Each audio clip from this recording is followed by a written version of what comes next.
sehat ya teman-teman, dimanapun berada. Sehat Mbak? Oke, thank you Derby. Oke, kita jumpa lagi. Baru pertama kali ya. Oke, kita kenalan dulu. Di sini kita udah kehadiran nih 3 pembicara yang oke banget. Sore ini kita akan membahas Navigating Pathway to Success, Brand Communication Strategy for NGO. Jadi kayaknya banyak ya yang lupa kalau NGO ini nggak cuma aksinya aja, tapi juga kita perlu loh bersuara, kita perlu loh menyuarakan aksi kita kayak di Instagram, di YouTube, di Twitter. Nggak bisa nih aksi aja tapi orang-orang nggak ada yang tahu. Rasanya kurang gitu ya, kurang impact. Nah, sore ini kita akan membahas ada Mas Abi Zaidanas dari CEO Cameo, ada Mbak Ega Rosalina, dan ada Mbak Igusti Ayu Azarin Kila Arinta. Oke deh, kayaknya nggak perlu berlama-lama lagi, teman-teman. Aku sebelumnya akan bacakan rules-nya ya, selama webinar ini seperti apa. Boleh dilanjut? Oke, teman-teman bisa menggunakan format dengan nama, des institusi untuk Zoom akun teman-teman, jadi biar kita lebih gampang gitu nanti berinteraksinya. Terus pastikan mikrofonnya ke-mute ya, biar nggak ada suara ayam atau burung di belakangnya. Jadi biar kita bisa fokus nih mendengarkan materi yang kita oke banget nih. Terus kalau teman-teman mau, boleh banget untuk turn on kameranya biar kita lebih enak komunikasinya, biar engagement kita lebih oke, biar kita bisa interaksi langsung. Teman-teman juga bisa pakai virtual background yang sudah disediakan oleh panitia. Kalau teman-teman punya pertanyaan, silahkan aja klik di kolom chat. Nanti kita akan bahas di sesi tanya-jawab akhir acara. Terus ya, kalau ada pertanyaan yang oke, panitia akan memilih dan akan mendapatkan free brand communication consultation untuk pertanyaan terbaik. Kemudian, dalam webinar ini juga ada feedback form untuk webinar kita berikutnya, biar berjalan lebih baik, biar sesuai dengan keinginan teman-teman, biar materi kita juga lebih baik lagi. Jadi, harapannya teman-teman bisa mengisi form feedback. Sudah? Oke, kita nggak perlu berlama-lama lagi. Mas Abi, gimana? Sudah siap? Sudah siap. Boleh kita mulai. Sudah? Oke. Ya, aku sebelumnya perkenalkan deh, Mas Abi sekarang ini menjabat jadi CEO dari Cameo, sebelumnya menjadi Director of Partnership di Project Child Indonesia. Topik yang akan Mas Abi bawakan adalah Brand Communication in the Age of Transformation. Silakan Mas Abi. Oke, halo, selamat sore semuanya. Ini mohon maaf sebelumnya nih kameranya gelap. Aku seperti tukang bakso yang jualan borak sih. Jadi jadi kayak tersangka, tapi mohon maaf banget aku lagi di luar kota saat ini gitu. Tapi tidak mengurangi kesenangan kita hari ini untuk ngobrol tentang brand communication. Dan sedikit koreksi, tadi saya juga masih di Project Child Indonesia, masih menjabat sebagai Director of Partnership, dan salah satu job saya hari ini adalah untuk juga membangun komunikasi di non-profit ya. Jadi sebenarnya nanti mau sambil curhat-curhat juga gitu sedikit gitu. Suara saya kurang jelas ya? Kedengeran Mas Abi tapi kurang keras. Oke. Ya, nanti saya akan keras sedikit. Oke. Baik, hari ini saya bakal membuka diskusi hari ini gitu untuk sharing sedikit aja gitu tentang apa sih yang bisa apa yang perlu kita perhatikan ketika kita bicara tentang brand communication untuk non-profit. Nah, di sini saya mau menyapa dulu banyak sekali teman-teman yang hadir ya, ada teman-teman dari Akpol nih ramai sekali. Terus juga ada Mbak Rinta dan Mbak Ega, terima kasih banyak sudah mau hadir dan berbagi sama kita. Itu terus juga ada Mas Tongki sepertinya sekarang di Tifa Foundation, dan Mbak Ega ini dulu di Tifa Foundation, Mas Tongki gitu. Dan juga teman-teman lainnya yang mungkin belum bisa saya sapa satu persatu. Nah, saya izin untuk share screen ya. Panitia, materi saya hari ini sedikit saja untuk membuka diskusi kita hari ini gitu. Jadi sebenarnya saya mau membuka dengan sebuah statement. Salah satu yang saya lakukan di Project Child Indonesia dari itu sampai sekarang adalah bicara tentang digital communication, karena Project Child Indonesia organisasi kecil, budgetnya nggak banyak gitu, dan ketika kita bicara bagaimana kita reaching audience yang lebih banyak, itu kita memilihnya akhirnya jalur-jalur digital, bukan jalur-jalur lain gitu, karena itu yang paling murah, paling mudah. Tapi dari perjalanan saya gitu untuk mengelola non-profit, untuk mengelola komunikasi untuk non-profit, saya sangat sangat senang dengan statement ini gitu, bahwa ada yang namanya the new definition of billionaire gitu. What is the new definition of billionaire gitu? Adalah orang-orang yang bisa positively affect the life of a billion people gitu. Walaupun Project Child Indonesia itu organisasi yang hidup di pinggir sungai, ya, di pinggir sungai, di kota kecil Yogyakarta gitu. Tapi kita bisa reaching out ke jumlah ke orang yang lebih luas lagi, dan ini yang membuat possible lebih mudah dan juga sekaligus jadi tantangan buat organisasi non-profit untuk bisa bisa jadi bagian dari the new billionaire ini gitu. Nah, setiap tahun ada survei yang dilakukan oleh namanya Global NGO Technology Report gitu, dan semua saya kira sebagian besar percaya bahwa sosial media dan digital communication gitu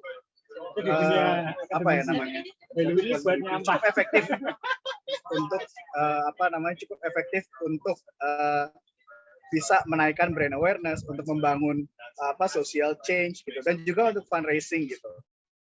Dan 80% dan angka-angka ini cukup besar ya gitu, bahwa semua orang percaya gitu bahwa building brand communication di social media gitu ya, kita bilang ya, berkomunikasi di social media on behalf of the organization itu sangat penting sekali gitu.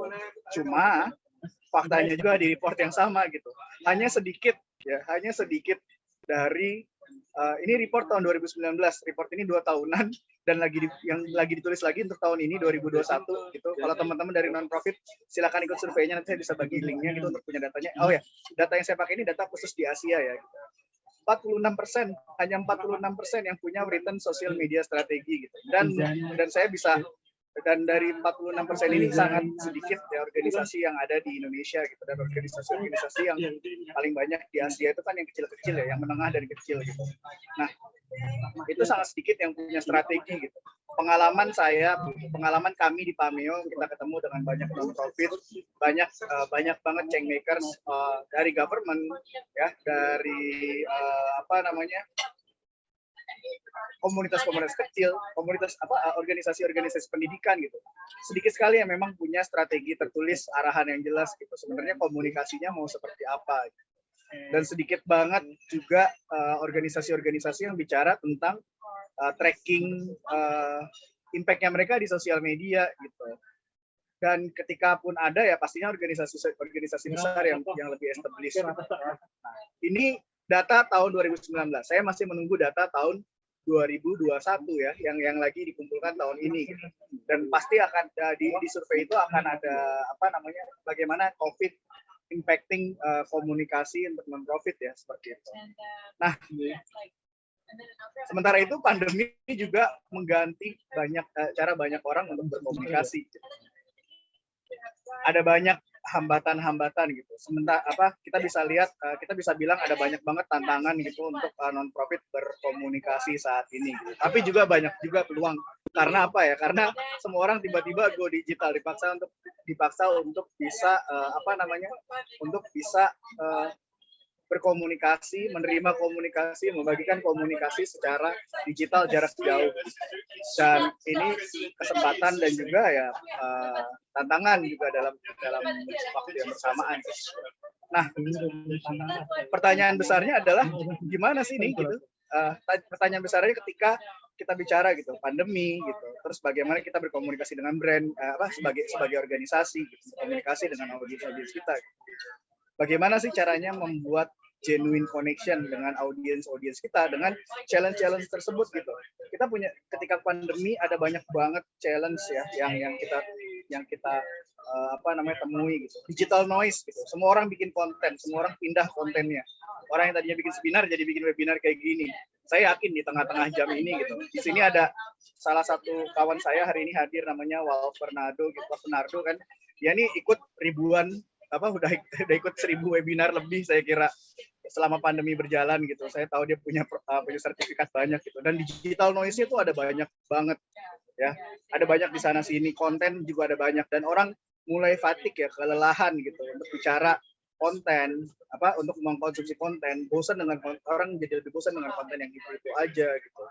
Dan juga orang juga mulai capek ya untuk ketemu via Zoom ya.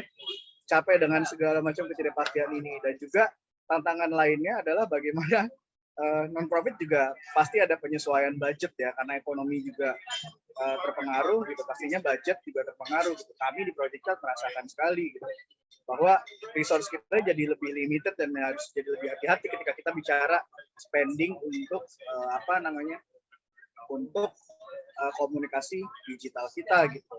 Nah, tetap dari tantangan-tantangan ini gitu, kita punya pertanyaan yang sama gitu. Gimana caranya sih kita bisa tetap punya genuine connection dengan audiens kita di tengah-tengah digital noises, content fatigue, pandemic fatigue, dan juga resource kita yang terbatas.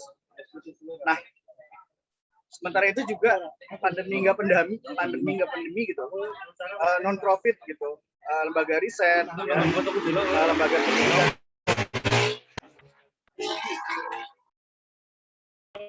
Lembaga riset, organisasi pendidikan, lembaga non-profit gitu, sering sekali kena blind spot ini ya, di mana kita bicara sering kita lihat nyinyiran di Twitter ya, Kofifu Weswas seperti itu.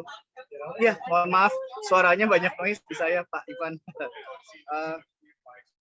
Banyak sekali blind spot dalam berkomunikasi dengan audiens kita gitu di non-profit gitu.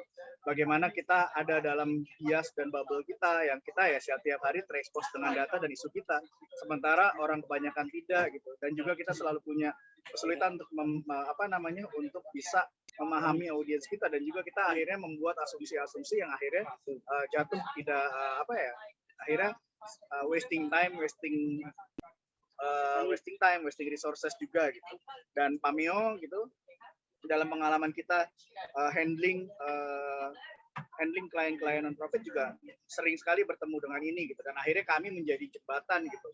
Bagaimana kami sebagai orang di luar bubble non-profit ya, bubble isu-isu tertentu gitu,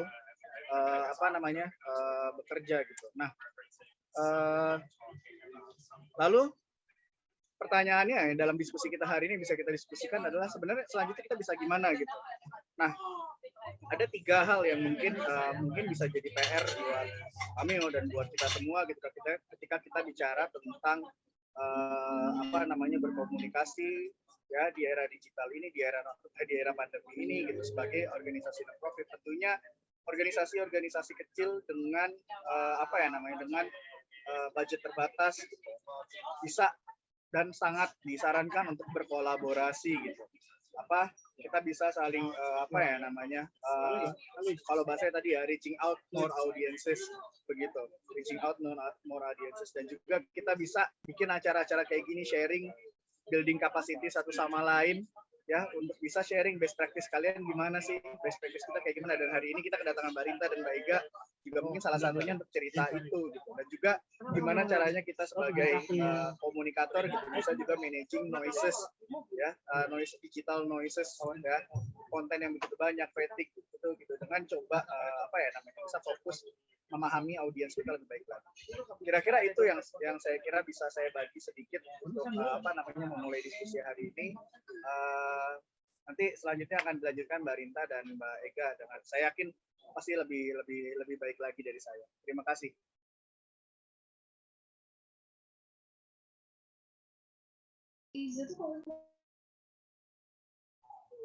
Halo, terima kasih Mas Abi atas sesinya yang luar biasa. Teman-teman nih, dari pemaparan Mas Abian tadi, boleh nih sambil langsung di chat apa pertanyaannya, apa yang dibingungin, sambil kita akan lanjut next ke pembicara kita berikutnya.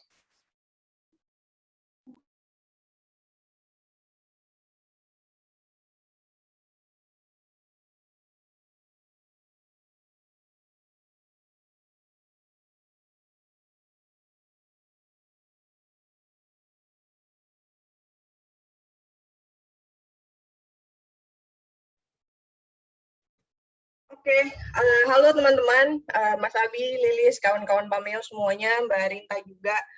Salam kenal, aku Ega dari kemitraan, saat ini lagi bekerja di kemitraan. Aku izin share screen ya. Ini aku bisa dijadiin co-host dulu nggak, biar aku bisa share screen?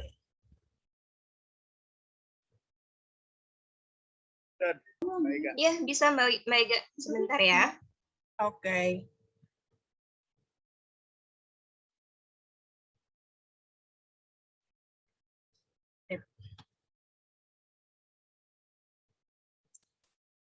Ya, udah kelihatan?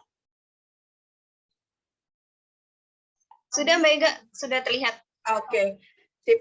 Teman-teman, aku pada kesempatan sore hari ini akan ngobrol atau berbagi pengalaman, pengetahuanku dikit soal strategi komunikasi, khususnya di NGO.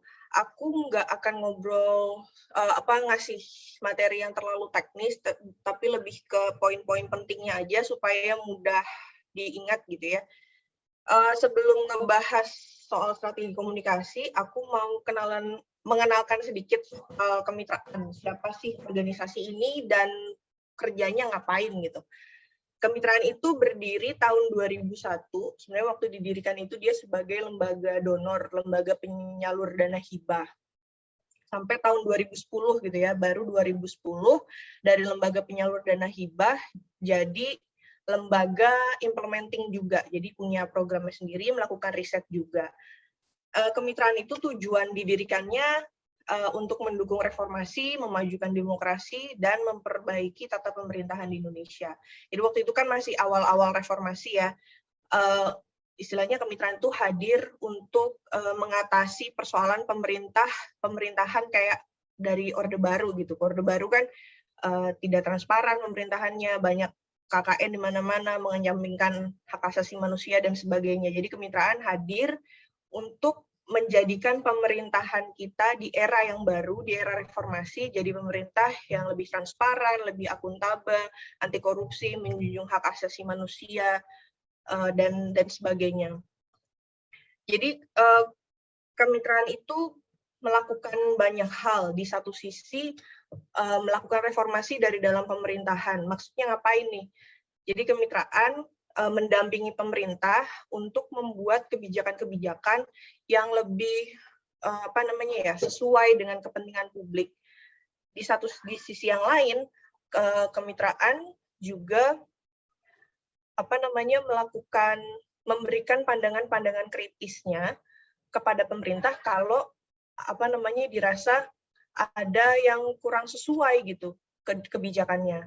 Di sisi lain, kemitraan mendorong perubahan dari luar dengan bekerja sama dengan masyarakat sipil. Kita juga ngasih peningkatan kapasitas ke organisasi masyarakat sipil supaya mereka bisa mendorong perubahan dari luar pemerintahan. Kita juga melakukan riset sendiri, melakukan advokasinya sendiri. Yang terakhir, karena kita bekerja juga sebagai lembaga penyalur dana hibah, kita tuh menjembatani kebutuhan antara pihak, baik itu pemerintah, organisasi masyarakat sipil, dan lembaga donor misalnya, untuk menciptakan kebijakan yang lebih baik gitu. Nah, kemitraan ini bekerja di berbagai sektor. Jadi isu yang diampu juga banyak banget, dari lingkungannya juga ngomongin soal perubahan iklim, ngomongin deforestasi, energi terbarukan, ngomongin soal perlindungan pembela HAM juga, dan masih banyak lagi. Nah, sekarang kalau kita ngomongin strategi komunikasi, mulainya dari mana sih? Kalau menurut pendapatku, yang mungkin juga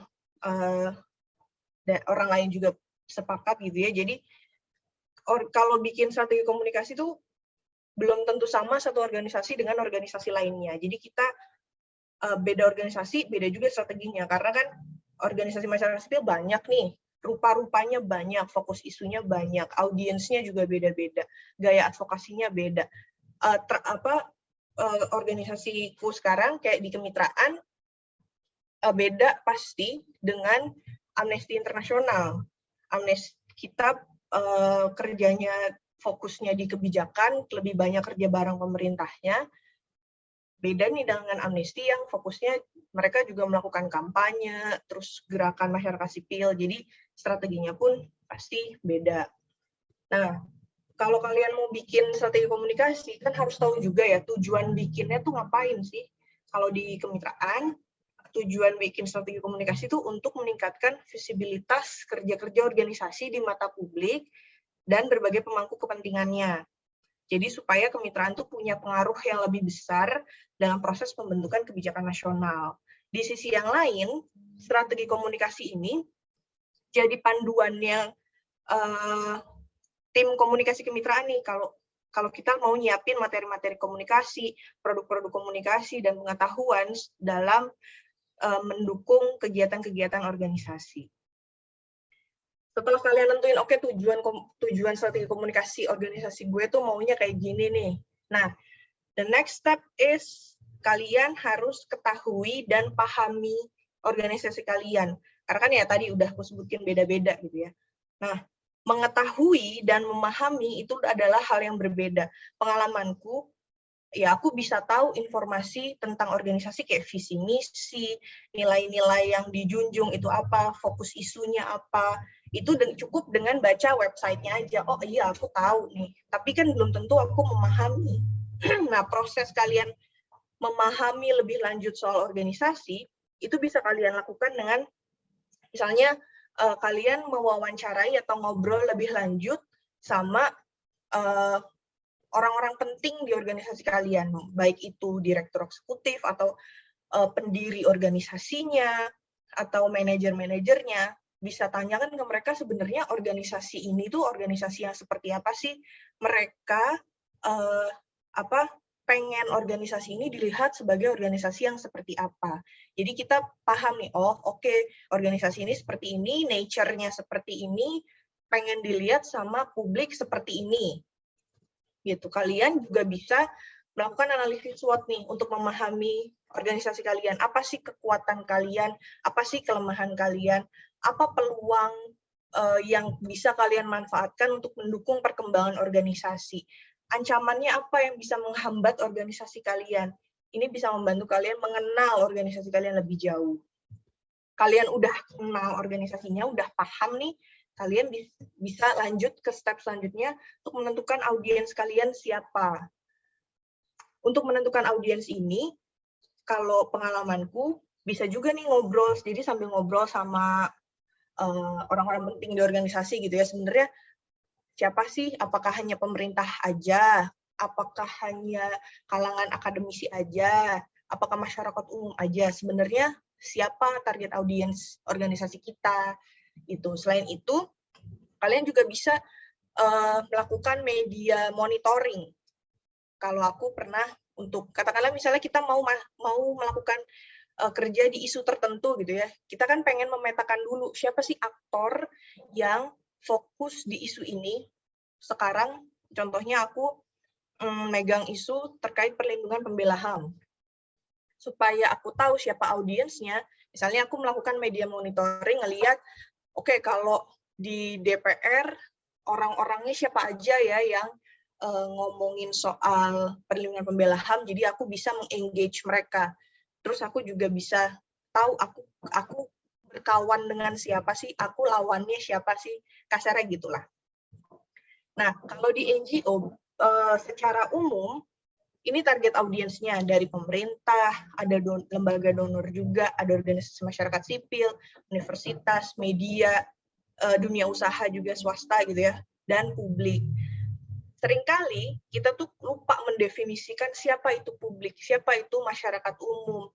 Jadi padahal mendefinisikan itu juga penting gitu, supaya strategi komunikasi yang kalian buat lebih efektif. Jadi nggak cuma, oh ya udah masyarakat umum aja. Iya, siapa masyarakat umum? Ya masyarakat. Tapi kalian bisa menentukan target usianya berapa. Apakah kalian mau target anak-anak SMA atau kalangan pekerja? Terus gendernya apakah hanya perempuan saja atau semua gender gitu. Ketertarikan isunya apa? Apakah pengen menyasar aktivis yang pro demokrasi, yang anti korupsi kayak gimana? Dan tinggalnya mereka tuh di mana sih? Apakah mereka anak-anak orang-orang yang tinggal di kota atau orang-orang yang tinggal di desa. Pekerjaannya juga apa? Apakah mereka pelajar, mahasiswa, aktivis, atau seperti apa? Nah, karena hal itu akan berpengaruh sama message yang kalian sampaikan dan gaya kalian menyampaikannya. Kan nggak mungkin kalau kalian ngomong ke pemerintah sama dengan ngomong ke anak SMA gitu. Gayanya dan cara apa yang disampaikan juga beda. Level informasinya juga beda-beda. Makanya penting juga menentukan audiens dan pesan yang mau kalian sampaikan. Menentukan pesan kunci organisasi juga membantu setiap orang di organisasi itu bisa gitu punya kemampuan yang sama, pengetahuan yang sama untuk ngasih tahu ke orang lain, organisasi gue itu organisasi yang seperti A loh. Jadi nggak aku ngomong A, nanti temanku ngomong B, nanti orang lain lagi ngomong C. Jadi perlu pesan kunci ini tuh membantu kita mengenalkan organisasi kita secara baik ke pihak luar. Kalau di kemitraan bahkan kita punya pesan itu per audiens. Jadi kita mengelompokkan kalau ngomong sama pemerintah, kita memperkenalkan kemitraan sebagai organisasi yang seperti apa. Tapi nanti misalnya ke organisasi donor, kita juga menyampaikan kalau kemitraan itu punya jaringan luas loh. Kita punya jaringan ke pemerintah, kita punya jaringan ke masyarakat sipil. Jadi hal-hal yang kita sampaikan juga beda dengan level-level informasi yang beda. Audiens beda, pesan beda, pasti saluran yang kita pakai juga beda. Produknya pun juga beda. Misalnya kita mau meng-engage pemerintah, kan nggak cukup dong kalau kita cuma melakukannya di Instagram. Kita perlu melakukan hal-hal yang lain, misalnya bikin riset, terus bikin analisis kebijakan. Atau kalau di kemitraan, kita ada 3 saluran komunikasi sih yang utama digunakan. Jadi untuk menjangkau audiens tradisional di sini adalah pemerintah gitu ya. Kemitraan itu pakainya media mainstream, misalnya nulis artikel opini gitu, terus kita juga bikin advertorial, terus kita kirim ke media-media mainstream kayak Kompas, Tempo gitu ya. Terus kita juga punya situs organisasi. Kayaknya kalau organisasi punya situs tuh kayak kewajiban gitu. Itu kayak mukanya kita banget. Jadi kayak orang mau cari tahu tentang kita ya lewat situs organisasi, informasi tentang kita, apa aja yang udah kita kerjain, apa aja yang udah kita capai, produk yang kita buat gitu. Nah, terakhir media sosial. Di kemitraan, media sosial itu belum jadi tools utama sebenarnya. Jadi kita untuk melakukan advokasi itu belum memanfaatkan media sosial. Karena ya nature-nya kemitraan kan ngomonginnya kebijakan publik dan pengennya meng-engage-nya ke pemerintah. Jadi kita menggunakan tools-tools yang lebih konvensional gitu, media, terus buku, bikin buku gitu-gitu. Jadi kemitraan menggunakan media sosialnya tuh lebih untuk showcasing pekerjaan-pekerjaan atau pencapaian-pencapaian yang udah pernah kita lakukan. Gitu. Sekarang kalau ngomongin di ranah digital sebenarnya sama aja ya. Kalau kita udah memahami nature organisasi kita seperti apa, udah tahu audiens kita siapa gitu ya, pesannya apa, terus tools-nya memilih oke, gue mau pakai media sosial sebagai salah satu tools utama gue. Nah, ya tujuannya didefinisikan aja bermedia sosialnya untuk apa. Ya misalnya kalau di kemitraan sendiri, tujuan bermedia sosialnya hanya sekedar menginformasikan kerja-kerja yang dilakukan, terus mengedukasi publik soal isu-isu yang jadi perhatian kemitraan, sekaligus menginformasikan kalau kita ada event, terus misalnya ada lowongan pekerjaan gitu ya. Karena balik lagi, nature-nya kemitraan bukan organisasi yang campaign, bukan organisasi yang mobilisasi publik gitu. Jadi media sosial digunakan hanya untuk menyebarkan informasi aja. Untuk organisasi lain mungkin beda gitu. Jadi penting untuk memahami kalian tuh organisasi yang seperti apa sih.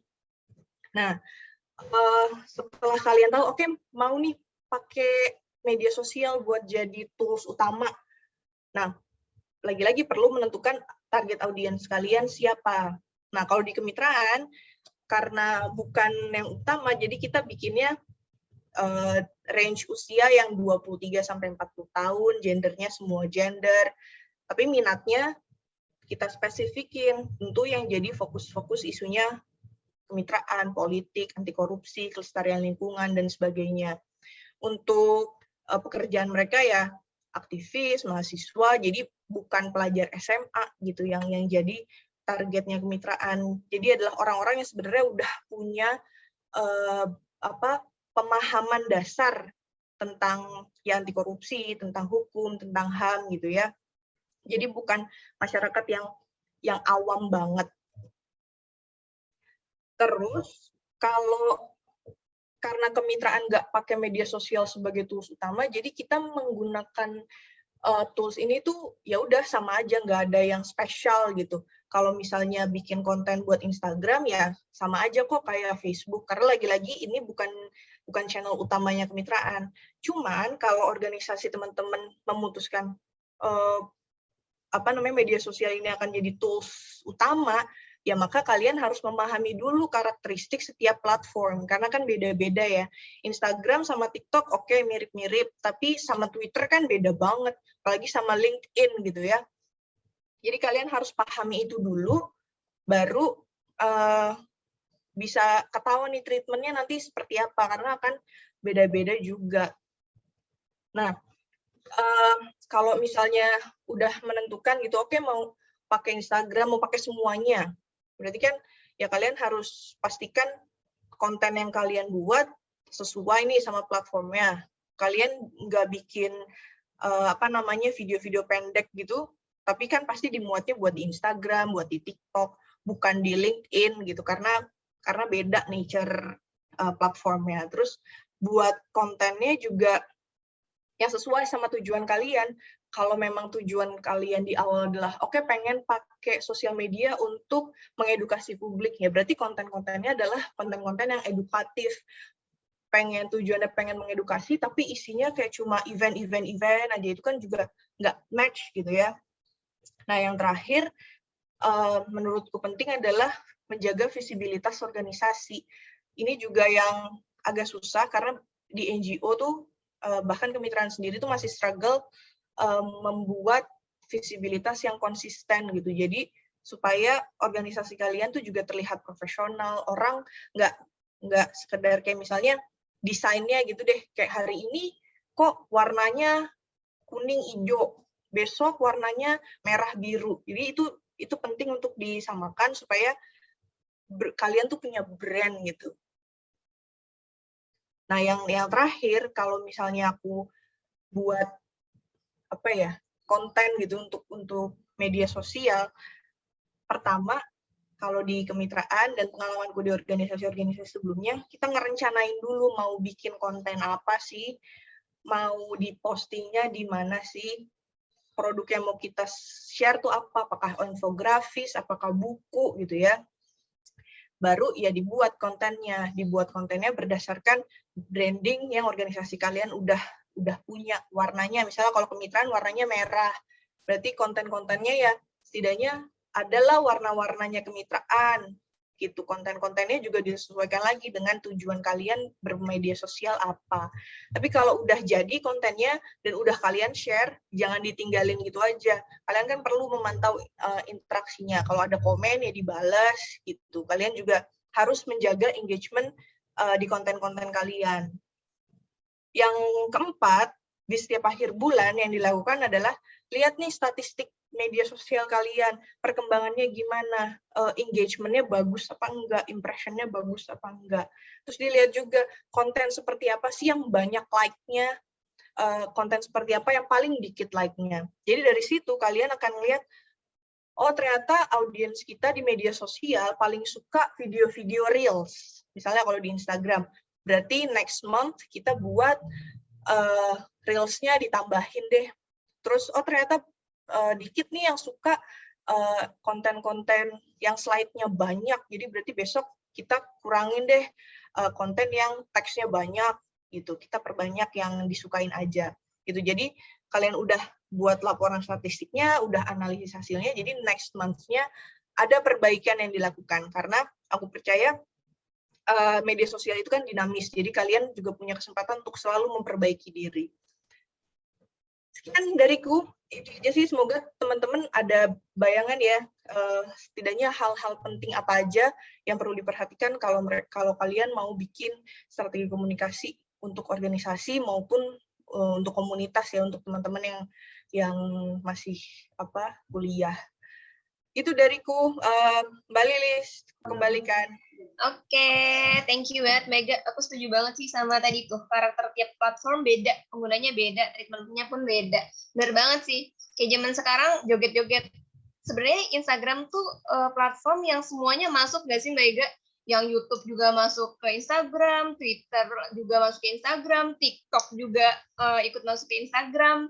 Tapi aku setuju banget sih. Jadi aku pribadi nih sebagai pengguna Instagram, kalau tiba-tiba ada terlalu banyak yang dari TikTok atau YouTube masuk, kayak aku nih nggak punya, ibaratnya aku mikirnya aku nggak kreatif ya, nggak buat platform tuh berbeda gitu loh kan. Jadi kayak semua masuk Instagram. Setuju banget sih aku soal itu. Oke, thank you Mega. Kita lanjut nih. Sebelumnya aku mau kenalin dulu deh Mega karena tadi sempat teknisnya terputus ya di sini. Aku mau kenalin Mbak Ega ini dari Communication Officer di kemitraan. Nah, sebelumnya Mbak Ega pernah bekerja di HIPOS Southeast Asia dan Tifa Foundation. Sekarang kita lanjut ya ke pembicara berikutnya yang gak kalah oke dan kece. Mbak Azarin Kila Arinta, Mbak Rinta nih disebutnya, dipanggilnya. Jadi teman-teman biar lebih enak bisa panggil Mbak Rinta aja. Mbak Rinta ini sebelumnya, Mbak Rinta ini saat ini bekerja sebagai Digital Communication Officer di Amnesty Indonesia. Sebelumnya Mbak Rinta bersekolah di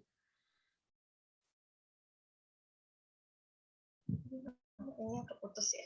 Tulis kayaknya keputus. Halo? Masuk. Mbak Rinta S1 di Universitas Gadjah Mada di Political Science in International Relation, kemudian melanjutkan sekolahnya di Boston University, Master of Arts in Emerging Media Studies. Nah, oke deh, lanjut aja kita dengan topiknya Creating Impactful Digital Campaign. Silakan Mbak Rinta. Oke, terima kasih banyak Lilis atas perkenalannya. Selamat sore semuanya, selamat sore Ega, teman-teman Pameo, selamat sore Abi, dan semua yang hadir di sini. Terima kasih karena sudah datang dan mau ikut webinar ini. Semoga presentasiku nanti bisa berguna lah, dan kalau misalnya ada yang mau bertanya silakan banget. Aku izin share screen ya teman-teman Pameo.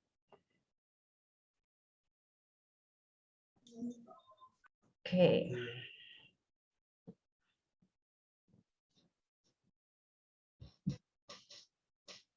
Oke, siapa sih dan apa itu Amnesty International? Ini aku mau ngajak teman-teman untuk berinteraksi sedikit. Jadi ada QR code yang bisa di-scan atau kalian bisa ke ahaslides.com/kampanye. Mungkin teman-teman Pameo bisa minta tolong diklik di chat box supaya kita bisa lihat kira-kira dari teman-teman yang di sini sebenarnya taunya tuh Amnesty apa, organisasi macam apa. Boleh nih teman-teman diisi, sudah ada di chat box, teman-teman langsung aja cus kita isi dulu kuis singkat ini.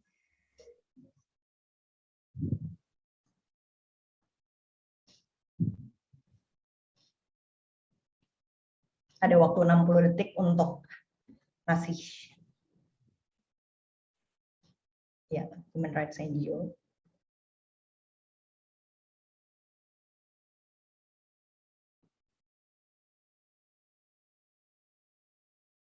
Oke.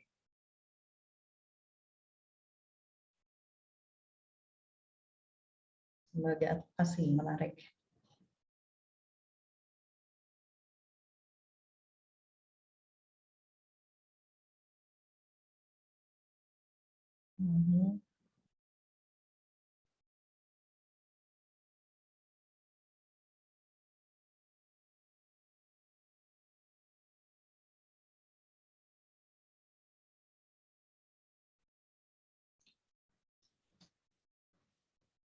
Alrighty, rata-rata jawabannya Iya, memang kita NGO yang fokus di HAM. Sebenarnya mau pakai kata-kata NGO atau CSO, kita pakai itu interchangeably. Jadi kadang kita pakai kata-kata NGO, kadang-kadang kita pakai kata-kata CSO, dan kita juga memang lembaga non-profit. Secara garis besar, memang Amnesty itu tidak berafiliasi terhadap pemerintah atau politik ataupun gerakan tertentu. Kita itu sebenarnya apa sih Amnesty itu?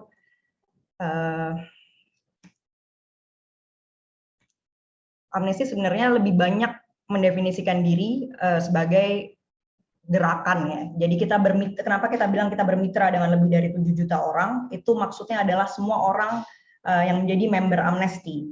Kalau misalnya di Amnesty International luar, di Indonesia skemanya belum seperti itu, tapi di Amnesty International luar, ketika kamu sudah aktif menjadi volunteer atau aktivis, berarti kamu punya juga kekuatan untuk menentukan arah kampanye mau kemana, begitu.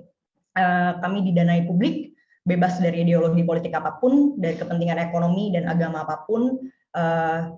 Branding kita itu utamanya adalah humanity, jadi humanity first, human rights first.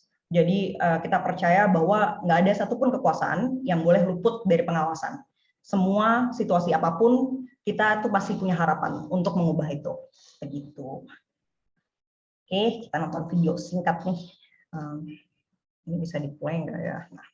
Do you watch videos on social media, worry about the state of the world, but feel like there's not much you can do?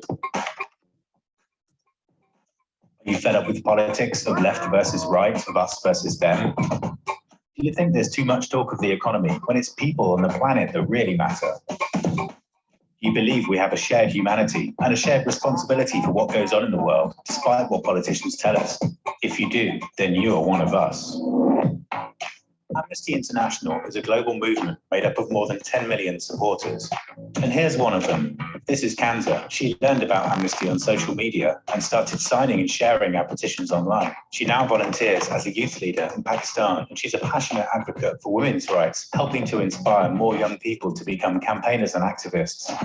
This is Donatella. She's a crisis investigator, so she regularly turns up in war zones to dig up evidence of attacks on civilians. Here she is on a research mission, cataloguing witness testimonies that we use to publish accurate and reliable reports on human rights abuses. John is a fundraiser in London. The money that he raises helps Amnesty to stay independent, which means our reports are taken seriously at all levels, from media platforms to global institutions like the UN. Matt uses online resources and data analysis to verify evidence of human rights abuses from his college campus. With people like him, Donatella, and the countless other researchers and analysts, we're able to tell the world the truth about human rights abuses and put pressure on governments to keep their promises and respect international law. And this is Kevin. He's part of a network of computer specialists who keep our systems secure. And he's the guy you call when the website goes down. This is Serge. He organizes an annual letter writing event in the DRC, along with this letter writing event in South Korea, this one in the Netherlands, and all the others that take place across the world. They contribute to a global campaign to support all these people who've had their human rights denied.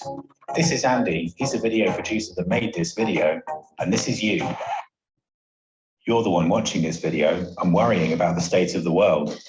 But this time, there is something you can do. Donate what you won't miss. Campaign for something you believe in. Share this video. Join the movement. Fondasi dari Amnesty International itu adalah kampanye dan juga mobilisasi publik. Mobilisasi publik di sini artinya adalah kampanye kita itu semuanya digerakkan oleh publik. Jadi kalau misalnya tadi di kemitraan, Ega lebih banyak pakai sosial media kemitraan untuk showcasing.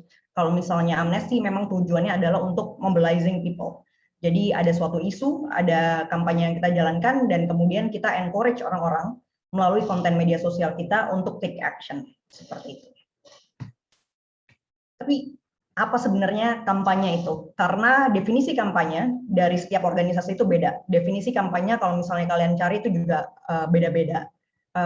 Nah, jadi aku tuh penasaran, kira-kira kalau dari teman-teman sendiri yang hadir di sini, definisi kampanye menurut kalian itu apa? Masih di slide yang sama, masih di link yang sama, sorry. Kita akan lihat sama-sama, aku penasaran aja, kira-kira teman-teman, apa nih definisi kampanyenya?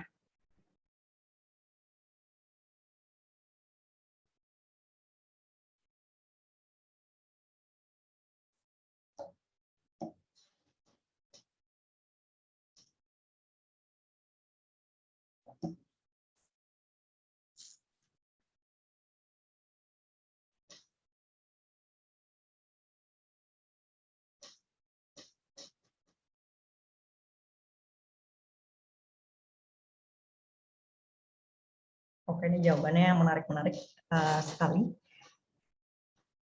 Dan semuanya pengertian yang bisa diamini soal kampanye ya. Advokasi kebijakan, cara mengubah pandangan seseorang terhadap suatu isu. Kemudian ya ada aspek komunikasi dan mobilisasinya. Social movement, spreading words on issues. Oke.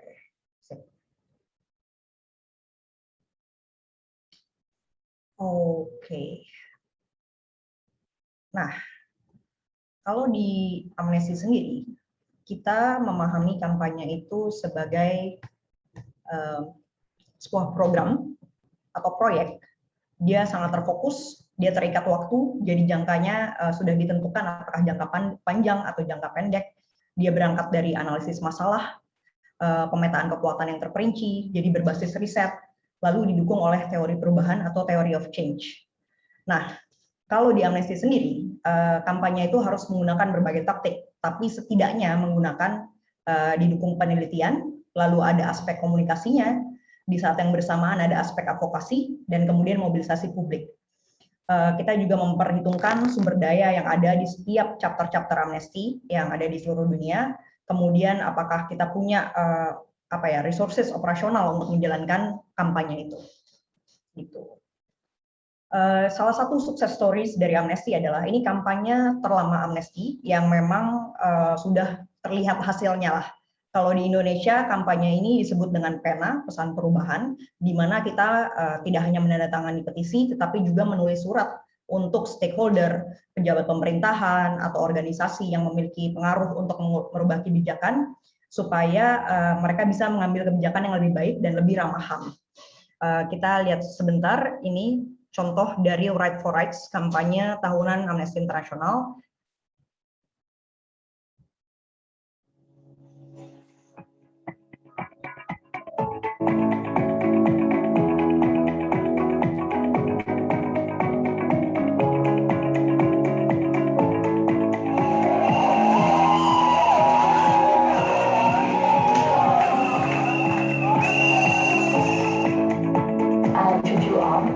And I'm a former healthcare prisoner.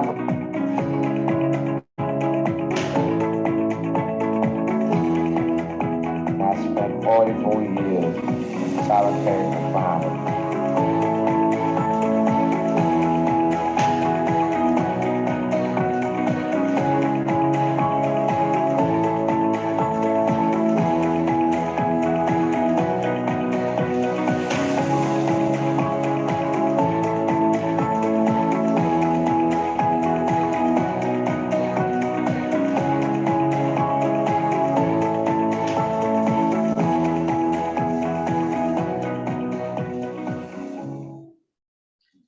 Right for Rights ini awalnya diadakan secara offline ya, jadi memang orang-orang Amnesty menyediakan booth, lalu orang-orang datang, mereka menulis surat, dan kemudian surat itu dikumpulkan oleh Amnesty dan dikirimkan kepada pihak-pihak yang memiliki pengaruh dan kekuatan untuk misalkan membebaskan tahanan begitu. Tapi karena sejak pandemi ini, kampanye Right for Rights dan juga kampanye PENA dari Amnesty International Indonesia itu semuanya bergerak ke arah online. Jadi kita melakukan hal-hal seperti misalkan petisi, kemudian mengirimkan surat dengan alat-alat. Kalau untuk tahun lalu kami bekerja sama dengan namanya Code Nation, di mana surat yang dikirimkan oleh orang-orang itu langsung masuk ke dalam email dari si pejabatnya sendiri. Aku beri contoh, dulu tahun lalu itu kita mengkampanyekan soal pengesahan RUU PKS. Nah, di situ publik bisa mengirimkan surat yang akan langsung masuk ke emailnya Puan, dan dari situ mereka nggak akan terlihat nih data pribadi mereka seperti itu. Tapi memang inti kampanyenya baik Right for Rights ataupun PENA itu adalah menulis untuk perubahan seperti itu. Kalau di Amnesty sendiri ada strategi kampanye digitalnya tuh apa aja? Sebenarnya dokumennya cukup panjang, tapi ini aku ambil beberapa intisari lah dari dokumen-dokumen yang tersedia di Amnesty. Ini dokumennya memang sengaja dipersiapkan untuk aktivis dan volunteer Amnesty sekiranya mereka ingin melakukan kampanye sendiri. Gitu. Yang pertama, kalau misalnya kita ngomongin kampanye digital, tentunya akan beda dengan kampanye offline ya. Kampanye digital itu kalau mau efektif, berarti dari awal banget kita udah harus mikirnya itu perspektif digital saat merancang strategi kampanye. Apa sih perspektif digital itu seperti apa? Poin-poinnya itu yang pertama, memetakan kekuatan. Memetakan kekuatan ini nanti ada tabelnya setelah ini. Jadi lebih ke who, siapa yang bisa kita pengaruhi. Lalu why, kenapa mereka penting untuk dipengaruhi. Lalu habis itu bagaimana state mereka secara digital, apakah influence mereka secara digital itu besar atau tidak. Kalau memang influence mereka secara digital tidak besar, kenapa kita tetap harus memasukkan mereka dalam peta kekuatan. Yang kedua, tentunya menyusun strategi. Gimana caranya kita nggak cuma mengakses si stakeholders ini atau pemangku kepentingan, tetapi juga orang-orang yang mau kita target, public audience. Menentukan fokus. Kampanye digital ini nggak mungkin serta-merta dia tidak akan dinamakan kampanye kalau dia tidak punya impact di dunia nyata. Jadi walaupun berjalannya di digital pun, itu harus selaras dengan tujuan kampanye secara besar. Misalkan kemarin, reformasi di korupsi itu termasuk kampanye digital kan sebenarnya, geraknya digital. Dia pakai hashtag, kemudian orang-orang banyak menyebar konten dengan tagar reformasi di korupsi, tapi tetap ada aksi offline-nya dan ada tujuan besarnya apa? Tujuan besarnya adalah untuk membatalkan Omnibus Law pada waktu itu. Begitu. Termasuk dengan gerakan sahkan RUU PKS. Gitu. Nah, lalu ini juga sangat penting dan kadang-kadang suka dilupakan. Supporter journey. Jadi ketika kalian ingin menargetkan menargetkan ke publik gitu ya. Publik ini masuknya pertama dari mana? Apakah dari video yang mereka tonton di YouTube? Apakah lewat konten media sosial kalian? Apakah lewat partnership kalian dengan media besar misalkan seperti Narasi atau Asumsi atau Tirto atau yang kayak gimana? Atau dari organisasi lain yang punya following lebih besar dari kalian, atau entry-nya dari mana? Apakah mereka ngelihat secara offline, ada billboard yang bisa di-scan atau gimana gitu. Dari situ, setelah mereka masuk, lalu apa konten yang akan tersedia? Apa informasi yang bisa kalian berikan kepada publik? Lalu tentunya, how do they take action? Apakah mereka harus menandatangani petisi? Apakah harus mengirim surat? Apakah harus kayak menyebarkan konten aja? Tergantung dengan tujuan kampanyenya. Yang mana membawa kita nih, prioritaskan objektif. Jadi kampanye itu nggak bisa, bukan yang kayak instant gratification gitu ya. Jadi dalam 3 bulan kita berkampanye udah masif banget, terus langsung melihat perubahan. Tentu tidak seperti itu. Apalagi kalau misalkan kita ngomonginnya konteks HAM atau konteksnya amnesti, kita nggak bisa melihat perubahan secara instan. Jadi kampanyenya pasti long term. Kalaupun long term, dia akan dibagi lagi nih, kampanye fase 1. Di fase 1 ini apa tujuan kita? Misalkan tujuan awalnya adalah raising awareness, supaya orang-orang tahu dulu tentang isunya. Berarti nanti target kampanyenya, baik kampanye secara generalnya ataupun kampanye digitalnya, harus disesuaikan dengan kayak waktu dari kampanye itu sendiri. Nih, contoh dari memetakan kekuatan, ini ada tabel yang biasa kami isi untuk memetakan kekuatan ketika memulai kampanye. Jadi sebelum memulai kampanye, kita mengisi hal-hal seperti ini dulu. Misalkan kita ngomongin isu UU ITE gitu. Nah, kita list nih, siapa orang-orang yang memiliki pengaruh dalam mengubah kebijakan soal UU ITE, Kemenkominfo, kemudian Kepolisian RI mungkin, Kejaksaan, lalu ada Kemenkumham, lalu kita lihat posisi mereka di mana nih? Apakah mereka anti dengan target kampanye kita, ataukah mereka netral, ataukah mereka kayak pro, ada yang suportif? Lalu interest mereka sebesar apa? Nah, yang kedua, apa nih yang bisa menginfluence mereka supaya mereka bisa lebih mendukung kampanye kita? Apakah itu berarti desakan publik? Apakah itu berarti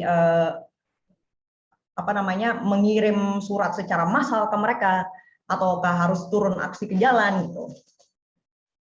Nah, terus kayak who could influence them to change their position? Siapa nih yang bakal didengerin sama orang-orang ini? Apakah pejabat pemerintah yang lain? Apakah ketika media membicarakan? Apakah ketika publik menjadikan itu viral? Lalu, what could block them from shifting to a more favorable position? Apa yang membuat mereka susah nih digerakin influence-nya? Itu juga harus dipetakan. Lalu, what power does the target have to influence others at regional level and at international level? Misalkan isu ini harus dibawa ke skala regional ataupun internasional. Lalu ada pertanyaan, what level of influence has Amnesty directly over the target? Jadi Amnesty bisa mengakses orang ini seperti apa? Pengaruh dari Amnesty seberapa besar? Terus habis itu, what level of influence has Amnesty directly over the target? Itu maksudnya kayak public atau audiensnya, baru yang setelahnya, yang bagian ini, yang what level of influence does Amnesty have over the influencers identified, itu siapa sih stakeholders-nya, begitu. Ini contohnya nih ya, stakeholder analysis. Jadi kita bagi jadi high influence, medium influence, low influence. Dari yang pengaruhnya paling kuat sampai yang pengaruhnya paling rendah. Lalu habis itu posisi mereka terhadap isu ini. Very anti sampai very pro.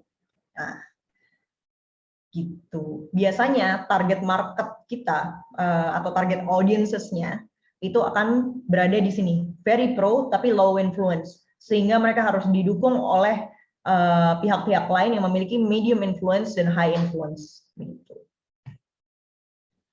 Nah, karena kita ngomongin kampanye digital ya, tentunya supaya impactful, audiens target utamanya itu harus punya akses dan kapabilitas digital.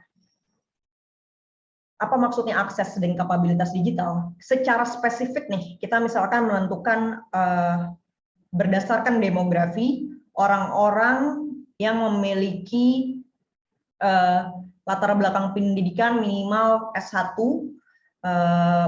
gendernya laki-laki, perempuan atau non-biner, kemudian habis itu umurnya antara umur 17 sampai 34. Itu spesifik. Mereka tinggal di kota mana, mereka interestnya apa, hobinya apa. Nanti itu kalau misalnya kalian cek kayak persona, audience persona, itu banyak formulanya tuh, atau kayak draft yang bisa kalian isi. Kemudian yang kedua ada akses. Akses di sini dalam artian orang-orang yang telah kalian petakan sebagai target audience utama, mereka punya akses nggak untuk mencapai kampanye digital kalian. Misalkan target utama audiens kalian adalah orang-orang di pulau-pulau daerah timur, yang mana internet aja suka diputus di sana. Jadi nggak mungkin kita pakai sosial media, atau kita ambil contoh paling gampang, kita lihat komunikasi publik pemerintah soal COVID-19. Menggunakan influencer, sementara influencer menggunakan sosial media, sementara banyak orang yang bahkan handphonenya cuma bisa buat SMS. Itu kan berarti nggak masuk kan, nggak tepat sasaran. Akses dan keterjangkauan ini saling terkait. Jadi kalau memang digital campaign doesn't have to be expensive, it doesn't have to be very high tech. Yang penting adalah mencapai targetnya. Jadi percuma mau pakai bayar influencer miliaran rupiah atau mau bikin aplikasi, tapi yang kalian targetin nggak bisa menjangkau itu. Gitu. Keandalan artinya apa? Seberapa besar kita bisa mengandalkan target audience kita? Seberapa besar mereka willing untuk terus ikut dalam kampanye ini, willing untuk terus mendukung isu yang sedang kalian kampanyekan, willing untuk menjadi supporter utama kalian. Lalu pengaruh seberapa besar nih pengaruh mereka? Oke, mungkin kalau cuma 1-2 kelompok nggak akan besar pengaruhnya. Tapi kalau misalnya satu provinsi mendukung suatu kampanye tertentu, seperti contohnya baru-baru ini Bupati Sorong yang mau dikriminalisasi karena melarang izin perkebunan kelapa sawit, itu kan mereka yang mengkampanyekan bukan cuma anak-anak universitas, bukan cuma anak Uncen, bukan cuma anak Unipa, tapi juga masyarakat luas gitu. Yang terakhir resiko. Ketika mereka menjadi target audiens kita, tadi kan Ega kan fokusnya di ini nih, human rights defender. Human rights defender itu adalah salah satu orang yang memiliki resiko besar. Resiko besarnya apa? Mereka bisa aja diintimidasi. Kalau misalkan mereka ketahuan mendukung sesuatu isu atau kampanye tertentu, mereka bisa aja kehilangan pekerjaan. Nah, itu juga harus dipetakan. Ini contohnya risk assessment, kemudian gimana cara mereduce-nya. Misalkan lack of support from local NGO, kita gerak sendiri.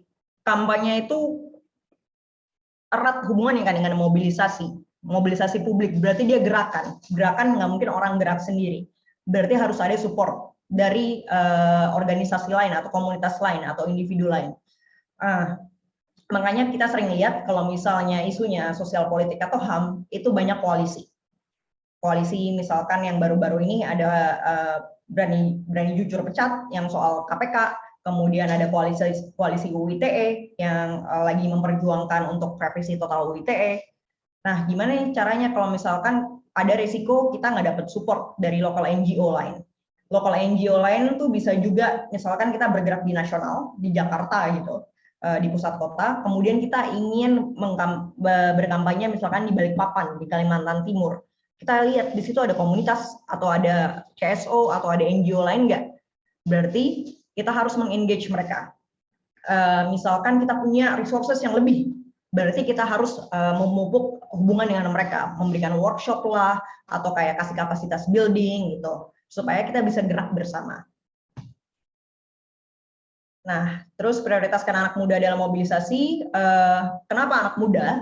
Karena kalau ngomongin digital campaign, Gen Z itu digital natives. Jadi mereka yang punya kekuatan untuk bergerak secara digital. Ini beberapa contohnya aktivism kayak gimana, terus habis itu ada skenario-nya, misalkan raise awareness, lalu kalian pengen mereka ngapain, pokoknya ada step-stepnya gitu. Ini juga bagian dari supporter journey nih yang kedua. Nah, ini aku memastikan sekali lagi, sangat penting untuk menetapkan target kampanye digital yang selaras dengan tujuan kampanye keseluruhan dan juga punya dampak di dunia nyata. Metrik yang kita pakai, matriks dalam digitalnya, itu akan bergantung apakah kampanye digital ini tujuannya cuma untuk mempengaruhi opini publik, mengubah kebijakan, atau mempengaruhi keputusan seseorang yang berkuasa, misalnya pejabat, atau keputusan pemerintah. Contoh lagi, tujuan umum kampanye, misalkan pengesahan RUU PKS. Target kampanye digitalnya apa? Ya publik tanda tangan petisi, kirim surat ke Puan. Kenapa? Karena Puan ketua DPR yang bisa memasukkan ini ke Balik. Kemudian DPR juga lah yang bisa mengesahkan RUU ini gitu. Jadi ketika nulis ini hasil yang diharapkan secara digitalnya apa? Oke, ini pengennya 100.000 tanda tangan petisi dan surat terkirim. Jadi kalau kita lihat dampak nyatanya ada pengesahan RUU PKS atau perubahan kebijakan. Lalu aksi digitalnya, menandatangani petisi, kirim surat. Lalu berarti ada desakan publik untuk perubahan kebijakan. Nah, dia muter lagi nih, ada dampak nyatanya, begitu. Ini juga salah satu, ini presentasinya aku akan kasih ke teman-teman Pameo juga, misalkan teman-teman ada yang mau, supaya bisa dipakai tabel-tabelnya. Ini gimana kita melist target audiensnya siapa aja, terus objektif kita, gimana mereka tuh, kita pengen mereka ngapain. Apakah pengen mereka cuma untuk setuju, atau pengen mereka untuk kayak kita pengen build alliance sama mereka. Gitu. Kampanye secara strategis. Pertama, kita harus tanya dulu nih, apakah kita yang pertama, organisasi kita yang pertama kali mengambil dan mengkampanyekan isu ini? Dan apakah kita bisa jadi organisasi yang orang pergi ketika mau tahu soal ini? Misalkan kalau misalnya aku ambil lagi contoh RUU PKS, orang udah pasti kemana? Ke Jakfem, Komnas Perempuan, LBH Apik. Bisa nggak juga kita memobilisasi orang dengan jumlah besar? Kalau misalnya kita memang bukan yang pertama, ya udah nggak apa-apa. Tapi kita bisa nambah informasi baru nggak? Atau punya sudut pandang baru nggak dalam kampanye? Kalau misalnya nggak bisa, ya berarti kita bermitra. Apakah ada kampanye atau koalisi yang bisa kita dukung? Kalau kita terlambat jadi yang pertama, ini berarti kesempatan kita untuk mendukung mitra lain atau jadi ally. Nah, terus apakah kita punya kesempatan untuk mengedukasi publik lewat konten-konten medsos atau lewat video? Lalu bisa nggak kita membantu meningkatkan pemahaman dan kemampuan publik untuk berpartisipasi dalam kampanye? Nah, yang terakhir, ini original nggak? Idea kita original nggak? Tindakan digital apa yang bakal menarik perhatian media, misalkan? Bisa nggak kita memobilisasi itu? Gitu. Buat aksi digital yang mudah diakses publik. Ini penting banget. Lagi-lagi aku mau menekankan, kampanye digital itu nggak perlu high-tech, nggak perlu menghabiskan uang banyak, yang penting tepat sasaran. Yang pertama kita harus cek aksesibilitas. Isu-isu yang kalian kampanyekan, apakah ini bisa dilihat publik? Atau publik secara umum tuh punya akses untuk mendapatkan berita soal ini? Misalkan isu yang lagi hangat saat ini, mereka punya akses nggak ke isu KPK, kriminalisasi masyarakat adat, kekerasan seksual, dan lain-lain. Pertimbangkan percakapan apa yang akan bisa kalian lakukan dengan publik. Lalu mobilisasi dan partisipasi. Kalian bisa menciptakan peluang apa nih supaya publik dapat terlibat dalam kampanye kalian. Ini contoh juga tabel, ada action tool. Misalkan action tool-nya adalah Twitter, Facebook, atau TikTok. Lalu apa yang mau dilakukan hal. Ini kan di sini contohnya menggunakan foto-foto yang memperlihatkan kekerasan aparat. Kenapa? Untuk memberitahu bahwa kekerasan aparat terjadi di sini. Kamu pengennya ngapain? Apa yang dibutuhkan? Berarti harus memobilisasi supporter Amnesty atau orang-orang yang belum menjadi supporter Amnesty atau orang-orang yang belum menjadi target audience kalian untuk nge-share dan nge-retweet konten apapun itu. Lalu kalau misalkan ada orang yang mau tahu lebih lanjut, mereka harus kontak mana? Ceritakan isu yang memiliki resonansi. Ini lebih ke kayak powerful, kayak storytelling itu adalah salah satu kekuatan dari NGO. Kita, tapi jangan juga terjebak dalam kayak pity party atau kayak poverty porn. Poverty porn dalam artian kita misalnya, mengkampanyekan refugee, terus kita ceritain, betapa sedihnya mereka, bla bla bla bla bla. Kita harus empowering. Kita harus memberikan platform kepada siapapun yang kita kampanyekan, gitu. Gimana kita bisa ngajak orang untuk mengambil tindakan? Dan karena ini adalah digital, orang itu jarang mau baca panjang-panjang. Mereka tuh cuma mindai. Jadi hindari jargon. Ini contoh yang kami buat tahun ini untuk kampanye revisi UU ITE. Kita buatnya dalam bentuk komik, menceritakan kisahnya Stella yang saat ini lagi disidang karena protes soal pelayanan suatu skincare clinic. Lalu ada Sun Tabuni, lalu ada M. Asrul, gitu. Nah, selain itu kita juga buat konten lain sebagai entry point lain. Jadi orang nggak cuma bisa masuk lewat website atau lewat sosmed, kita juga menyebarkan kuis. Ada resonansinya. Orang ini berangkat dari ide bahwa kayak banyak orang yang menganggap bahwa mereka itu akan terhindar dari UU ITE. Padahal orang-orang yang kena UU ITE ini kena dengan hal-hal yang sangat sepele. Waktu itu aku wawancara satu orang, namanya Pak Waji, dia dosen, yang kena UU ITE karena dia ngirim meme Persatuan Gundul Republik Indonesia. Dianggap mencemarkan nama baik PGRI. Jadi benar-benar hal yang remeh-temeh. Kadang-kadang yang sampai kayak, kok bisa? Ada orang yang nuntut utang ke keluarganya lewat WhatsApp grup, kena UU ITE, pencemaran nama baik juga. Nah, ini kita di sini berusaha membangun koneksi dengan publik dengan cara kayak, coba deh, lo tes, lo bakal kena UU ITE atau enggak kira-kira. Nah, di akhir itu kita ada call to action-nya, bantu revisi UU ITE. Gimana caranya bisa bantu? Balik ke website ini nanti. Ke website ini, di mana orang bisa tulis surat dan mengirimkan dukungan mereka. Lalu data kunci kampanye amnesti adalah riset. Kita tidak akan pernah mengeluarkan suatu konten tanpa dicek oleh tim riset. Tim riset di sini mereka yang actually datang ke lapangan, mereka yang pernah ngobrol sama korban, mereka yang ngumpulin evidence, dari situlah baru kita buat konten. Jadi konten kita kalau Amnesty Indonesia sekarang lumayan banyak yang reaktif, tapi itu tetap juga dicek oleh riset.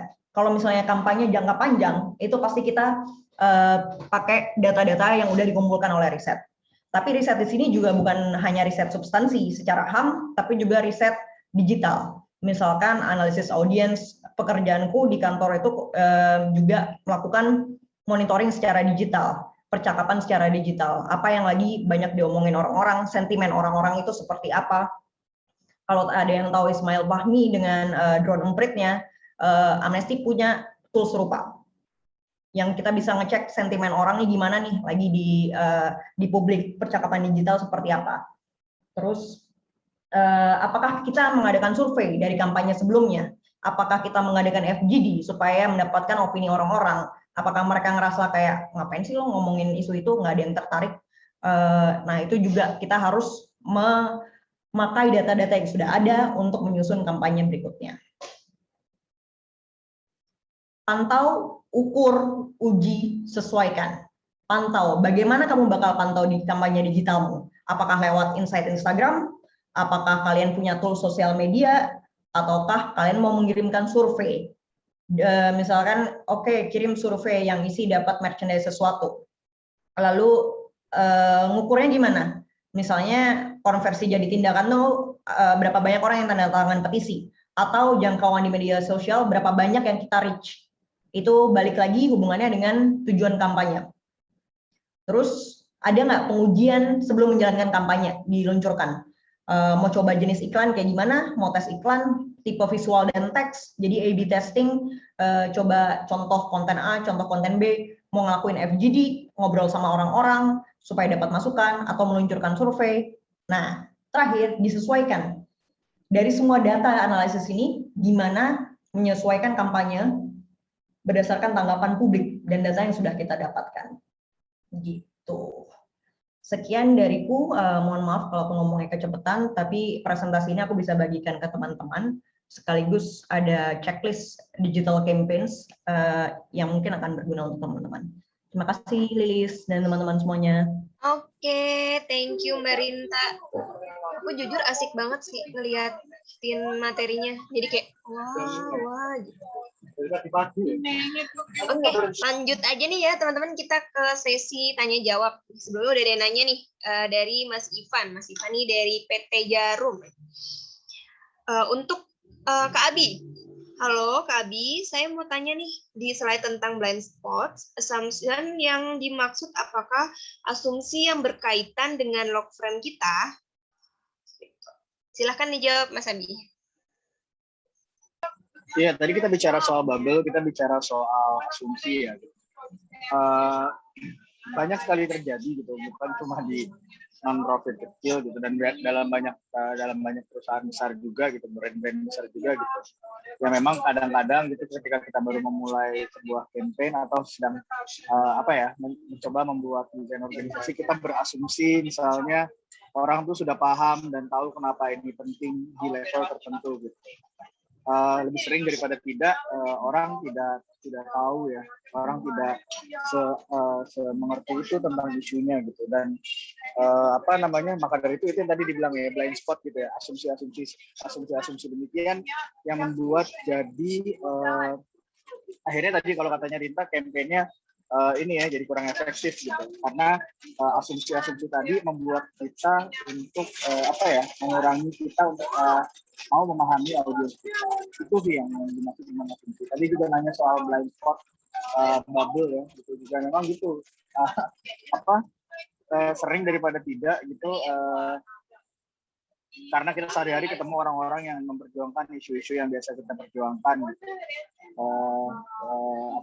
Kita akhirnya muncul asumsi tadi ya gitu. Dikiranya orang punya pemahaman yang sama gitu, tapi sering sekali tidak. Itu sih yang saya maksud sebagai blind spot yang perlu kita hindari gitu ketika kita bikin komunikasi untuk audiens kita. Itu sih, Pak Ivan.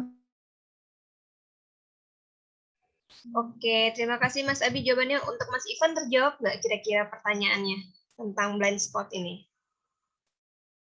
Halo Mas Ivan, masih ada nggak ya? Udah? Oke, kita lanjut sekarang pertanyaan kedua untuk Kak Ega. Kak Ega, saya mau tanya strategi advokasi untuk platform yang baru berumur 6 bulan, bagaimana ya Kak?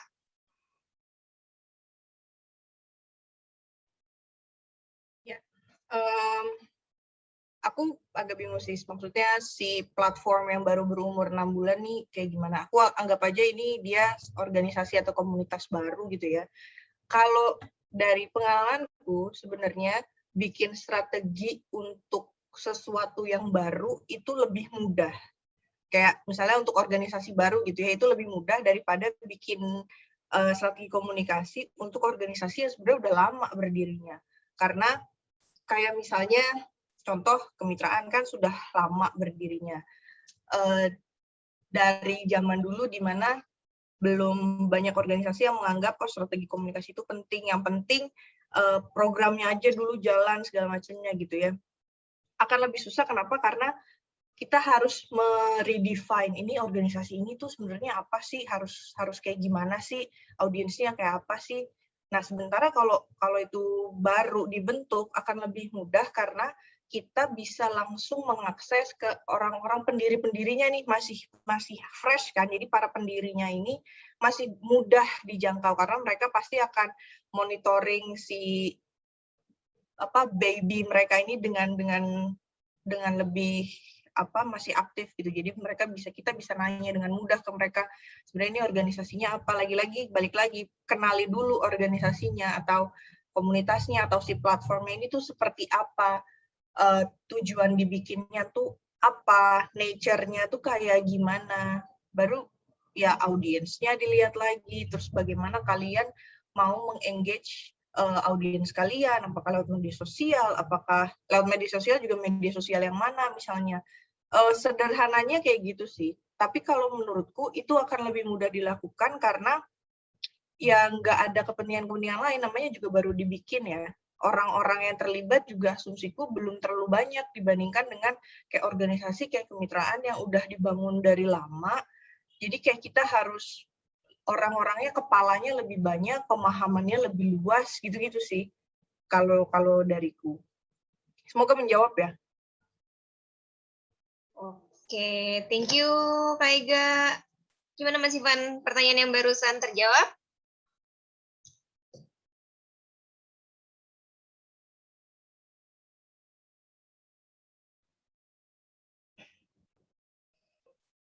Mas Ivan sudah terjawab ya pertanyaannya? Oke. Oke, sekarang sebenarnya pertanyaan untuk baik Kak Ega ataupun Kak Rintai. Apa sih sebenarnya rintangannya? Oke. Masih jalan terus. Apa sih kesulitan atau rintangan yang paling berarti ketika menjalankan komunikasi? Ingin tahu nih perspektif dari kemitraan yang banyak memakai media yang tradisional dan Amnesty yang sudah mulai pakai media digital. Gitu. Aku dulu deh sebelum ke Rinta. Kalau kemitraan kan lebih di media tradisional gitu ya. Sementara challenge-nya adalah berarti yang bikin konten-konten itu adalah mereka yang paham banget sama substansinya. Jadi yang nulis, misalnya mau nulis artikel opini gitu ya, ya yang harus nulis adalah orang-orang misalnya yang melakukan risetnya, orang-orang programnya gitu. Sementara kalau orang-orang di bagian komunikasi gitu, karena kan kalau pemahaman orang komunikasi itu tahu banyak tapi nggak dalam. Sementara kalau kita nulis untuk artikel opini itu kan harus sesuatu yang dalam ya. Mereka bukan cuma hanya mempresentasikan masalahnya, tapi harus merekomendasikan bagaimana sih rekomendasi atas masalahnya. Sementara kalau orang-orang komunikasi ya pemahamannya di level surface aja dan makanya akan lebih banyak di ranahnya media sosial gitu. Jadi tantangannya adalah mendorong teman-teman di program untuk mau mengambil peran itu gitu, untuk ikutan nulis, untuk nulis di media. Salah satu tantangan yang paling besar itu karena kan mereka banyak pekerjaan juga, jadi kayak kesusahan juga untuk menemukan waktu untuk nulis. Secara garis besar itu sih challenge yang paling besar ya untuk di media-media tradisional gitu.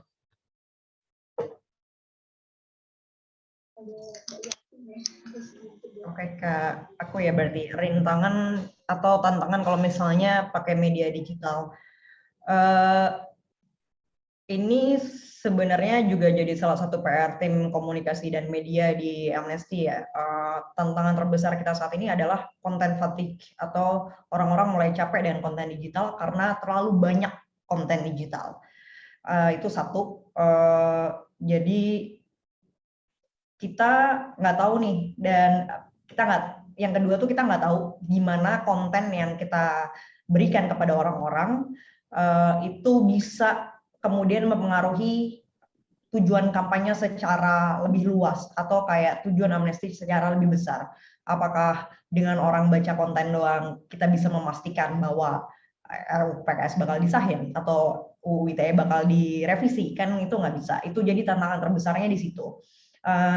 Itu tantangan secara eksternal. Di internal sendiri itu kemudian tim koms, kampanye dan media jadi lebih gampang, bukan lebih gampang ya, lebih rentan untuk merasa hopeless. From time to time we feel hopeless because we do not know whether our content will actually make changes or not.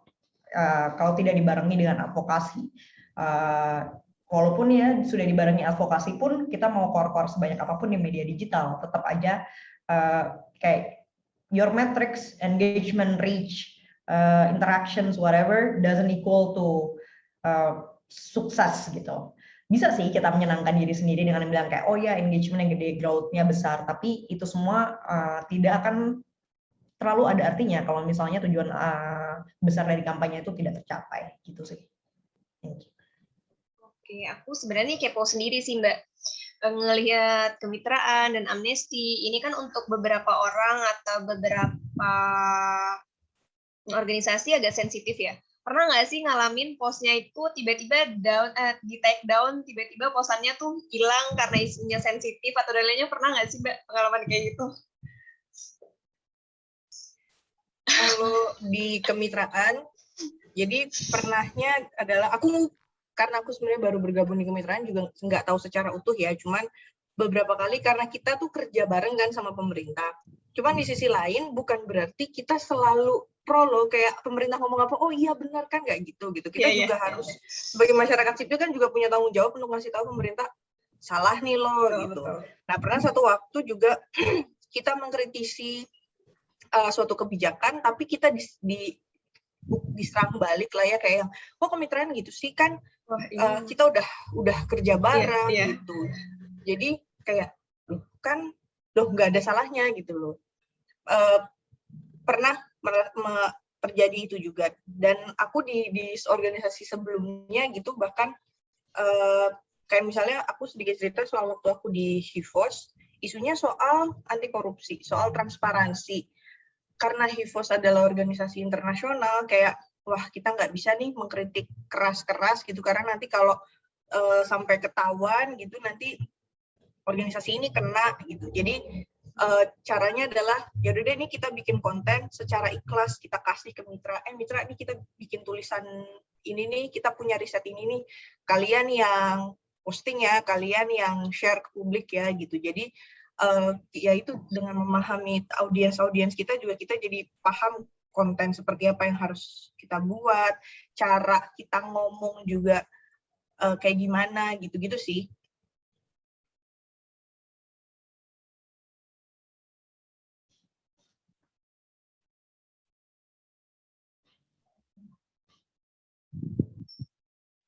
Oke, ini pertanyaan dari Lilis sangat menarik. Dan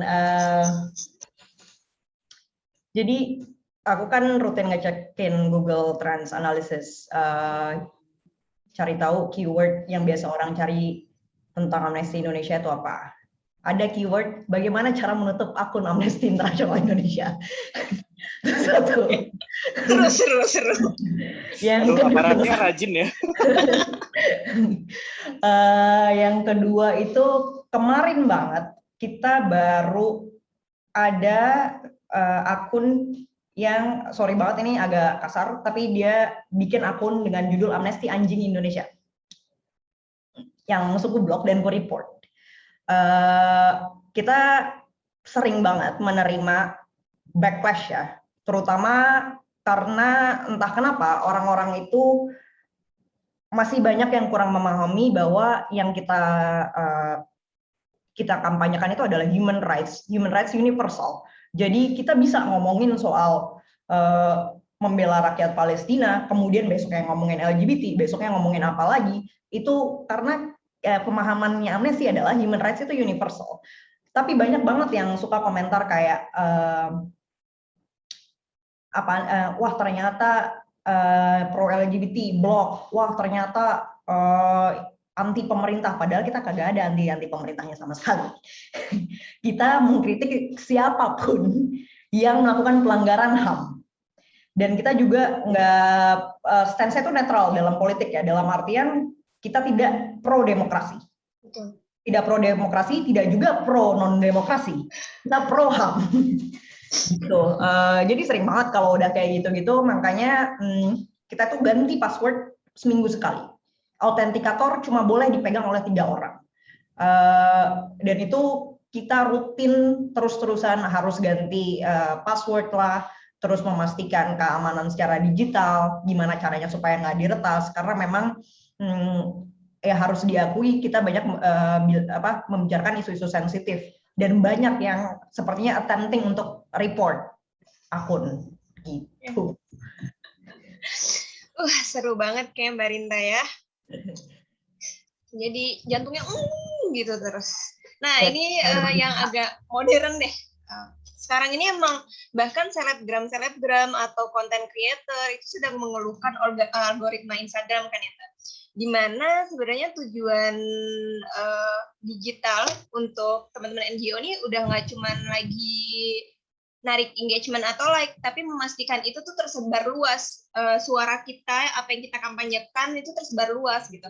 Nah tantangannya sekarang tuh gimana sih Mbak Ega dan Mbak Rinta terkait algoritma Instagram sekarang yang emang lagi sulit banget ya untuk dipelajari, apalagi dengan adanya Reels, ataukah punya metode baru nih, oke, apakah kita mencoba Reels gitu kan, soalnya kayak lebih santai gitu kan dibanding postingan yang pakai carousel gitu. Kalau Mbak Ega dan Mbak Rinta seperti apa tekniknya atau strateginya? Mungkin Ega dulu. Kayaknya pertanyaan ini paling bisa dijawab sama Rinta justru, karena aku kan selama ini di organisasi, kayak waktu aku di TIFA gitu, aku gabung TIFA tuh media sosialnya sempat mati. Jadi kayak nggak usah dulu deh mikirin nanti engagementnya berapa, ini berapa, yang penting kita posting dulu aja sering-sering untuk ngasih tahu kalau TIFA punya lo media sosial gitu. Terus waktu aku gabung di HIVOS, karena yang punya media sosial adalah HIVOS The Global di Belanda gitu, jadi ya kita nggak mainan media sosialnya. Di kemitraan dengan nature yang sekarang, media sosial belum jadi tools utama gitu, jadi nggak banyak memperhatikan algoritma sebenarnya, walaupun memang jadinya kayak perasaan baru belajar soal ini deh, tapi terus udah berubah lagi begini. Jadi kebingungan itu pun juga aku pribadi alami, dan teman-teman di organisasi sekarang juga alami gitu, karena ya di satu sisi kita harus memahami algoritma, tapi kita juga punya beban pekerjaan yang lain kan, dan dinamika itu juga bikin pusing sebenarnya. Nah makanya aku juga menunggu nih, Rinta mau cerita soal apa?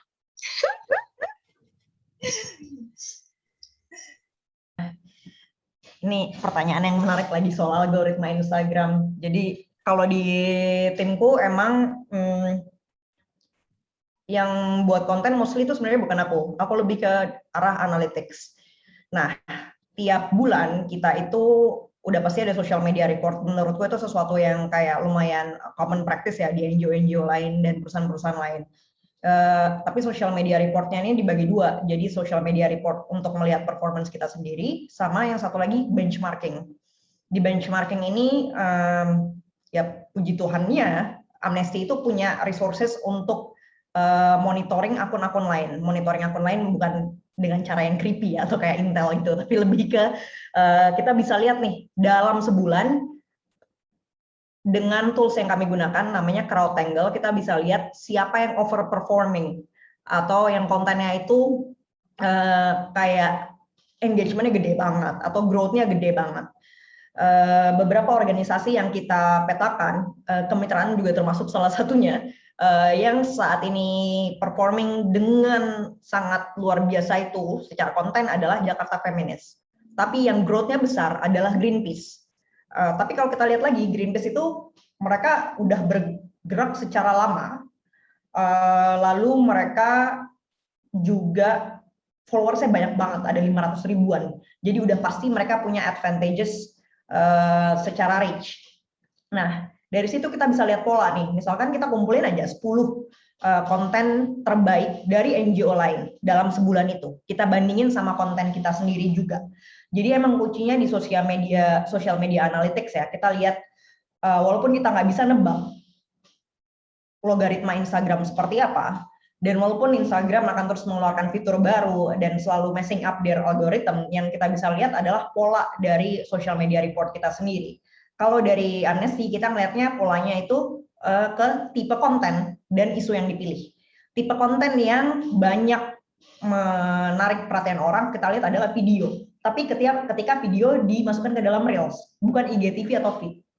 Jadi kita mulai ganti tuh, kita A/B testing dulu awal-awal, kita pakai setengah Reels, setengah IGTV, setengah kemudian yang di feed, kita lihat performingnya gimana. Itu satu. Yang kedua, kemudian kita coba, misalkan kita bikin konten yang karusel gitu, kita coba yang text heavy, dengan banyak substansi, sama yang kayak modelan kayak Vice gitu. Ternyata orang emang lebih suka yang modelan kayak Vice, jadi kadang-kadang konten kreator itu ada egonya gitu. Aku juga harus admit, kadang-kadang kita mikir kayak, masa sih kontennya gini doang? Kita pengen edukasi lebih. Tapi ya, then again, kayak one thing yang aku pelajari ya selama hampir 10 tahun warawiri di sosmed adalah kalau misalnya emang orang maunya konten yang kayak hehehe hahahe, ya kasihlah konten yang hahahe. Kalau misalnya kamu pengen bikin konten yang edukatif gitu untuk memenuhi egomu sebagai konten kreator, ya berarti ke konten ke akun personalmu aja. Itu sih cara mengakali algoritma Instagram dan TikTok. TikTok sih yang aku bingung. Jadi kalau ada yang jagoan TikTok, boleh reach out ke aku pengen tanya-tanya. Sip. Thank you Mbak Ega, Mbak Rinta. Aku sebenarnya mau ngasih pertanyaan juga nih buat Mas Abi, tapi kita bacain dulu nih dari Kak Heti, Filantropi Indonesia. Halo Kak, saya ingin bertanya terkait sumber daya manusia. Idealnya untuk divisi komunikasi di sebuah NGO ada berapa orang ya, dan peranannya apa saja?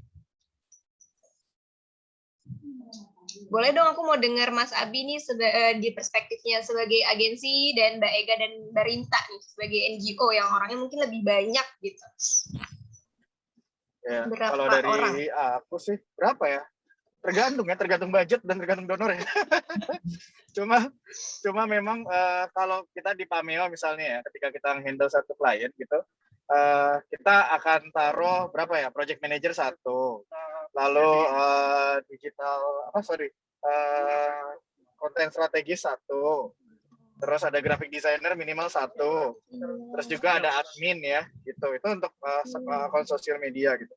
Terus itu belum termasuk nanti kalau misalnya kita bisa bikin konten video gitu ya. Biasanya kadang-kadang di berbagai organisasi, kalau kayak di Project Child Indonesia tuh ada media strategis, admin, fotografer, videografer, content writer ya gitu. Kita punya tim 6 orang untuk ngurusin sosial media 3 biji gitu. Itu belum termasuk yang ngurusin blog sama website ya. Gitu.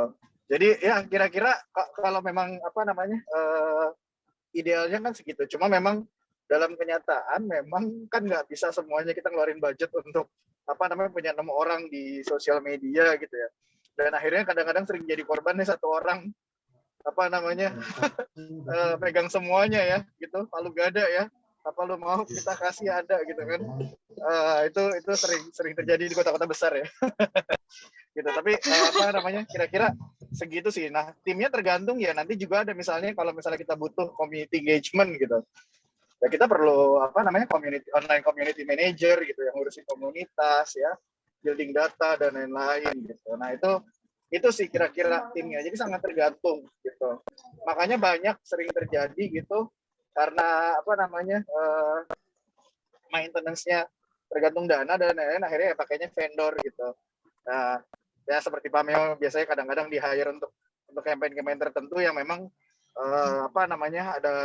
ada budgetnya dan juga butuh treatment khusus gitu. Ya jadi jumlah timnya sangat tergantung dengan kebutuhan gitu.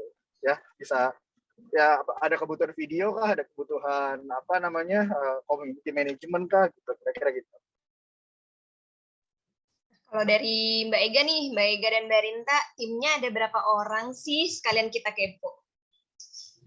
Kalau di kemitraan ada satu communication manager, terus tapi ada communication officer yang lain itu attach-nya di program. Kayak aku communication officer tapi aku attach-nya tuh di program. Cuman ya kita membangun juga communication lembaga gitu ya, kontribusi ke lembaga, karena ya gimana pun program pun ada di bawahnya organisasi kemitraan gitu. Tapi memang pengalamanku kerja di NGO yang kayak tadi Mas Abi bilang palu gada sayangnya gitu ya. Kayak kita mulai dari nyari riset kecil, riset sendiri buat bikin konten, ngedesain sendiri, nanti posting sendiri di media sosial, bikin report sendiri, kayak yang aduh ya Allah sedih banget. Dan itu pun kayak sosial media, itu pun belum termasuk sama website gitu. Jadi kayak kadang di satu sisi ya sebagai di komunikasi itu memang kadang tuh suka di overlook gitu, sama nggak diperhatikan gitu sama baik itu organisasi ataupun di dalam program, karena berpikirnya masih ya yang penting programnya jalan gitu kayak padahal di satu sisi kayak kalau misalnya kalian bisa mengemas program itu dengan lebih baik ya efeknya, impact-nya akan lebih besar gitu. Cuman waktu aku di HIVOS di HIVOS Global itu aku nggak tahu secara pasti, tapi yang kutangkap adalah mereka tuh bahkan untuk satu channel itu satu orang. Jadi untuk website sendiri, bahkan untuk ngurusin newsletter itu sendiri gitu. Aku kayak wadaw, jauh banget ininya, kayak pengen juga ya. Iya, kayak aku kan ingin media sosial ada sendiri, jadi kayak fokus gitu. Jadi beban kerja tentu jadi nggak menumpuk di satu orang gitu sih pengalamanku. Kebanyakan yang nggak enaknya, sedih. Semangat Mega. Next kita kepoin Mbak Rinta. Oke, kalau di Amnesty sekarang kami satu tim berempat. Jadi ada communication manager, ada aku communication officer, lalu ada communication assistant, satu graphic designer, dan ada satu intern videographer yang baru masuk. Nah, tadi seperti yang Ega sama Abi udah bilang, benar-benar tergantung sama ya budget dan donor. Kalau diperhatikan ya, NGO-NGO lokal, terutama yang sedang mengurus isu-isu yang lagi hot gitu di Indonesia, itu berarti kan donornya banyak. Biasanya mereka tim komunikasinya akan besar. Begitu. Sama seperti Ega juga dulu aku comms yang attach ke program. Pas di British Council aku attach-nya ke program, jadi bukan tim comms. Dan di masa itu NGO juga jauh lebih kayak apa sih comms, nggak penting, yang penting program gitu. Padahal kan kalau program mereka bagus juga nggak dikomunikasiin ya buat apa gitu. Tapi Amnesty kan nature-nya beda ya, karena dia emang banyak komunikasi dan kampanye, jadi butuhlah tim comms-nya. Itu bisa terlihat kalau misalnya di Amnesty International Global, kita sebutnya IS, International Secretariat, mereka itu punya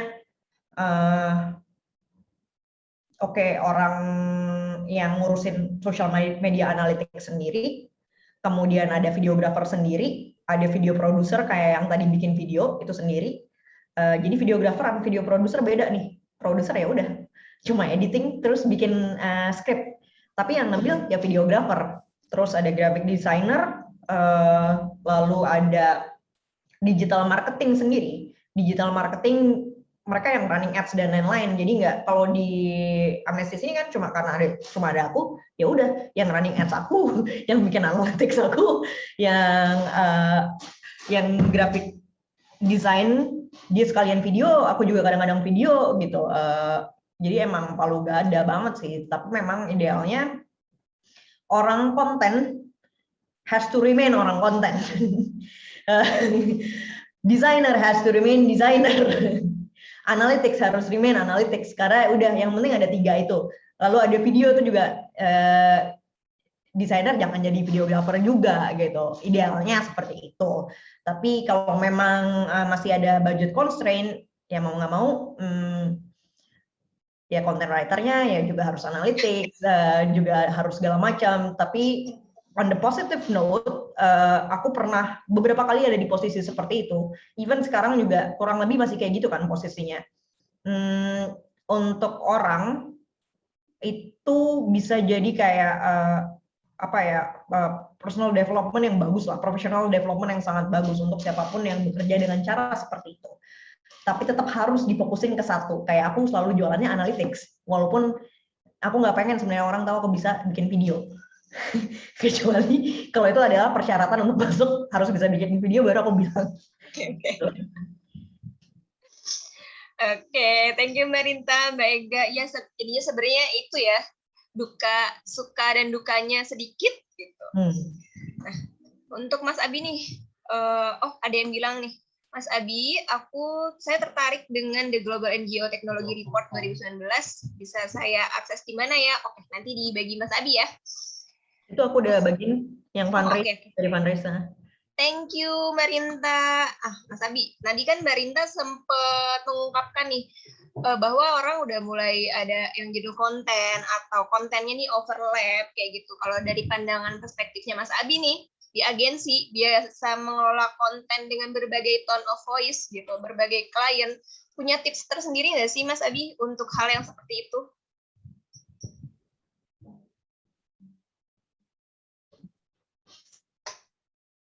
Halo, Mas Abi. Ketik nggak sih tadi? Iya. Nggak ada ya, Mas Abi? Oh, nggak ada. Oke, kayaknya... Itu baru masuk lagi tuh.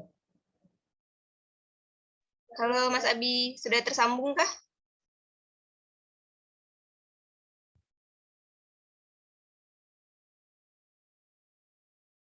Halo, Mas Abi.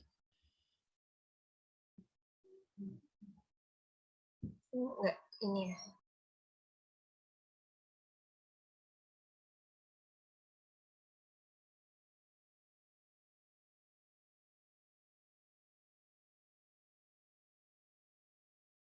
Oke, sepertinya karena Mas Abi juga di luar jangkauan, terhalang sinyal. Kayaknya sampai situ dulu bincang-bincang kita sore hari ini. Terus untuk penanya, Mas siapa tadi? Mas Ivan dan Mbak Heti mendapatkan free konsultasi dengan Pameo. Nanti akan kita email di hari kerja berikutnya ya. Thank you pertanyaannya.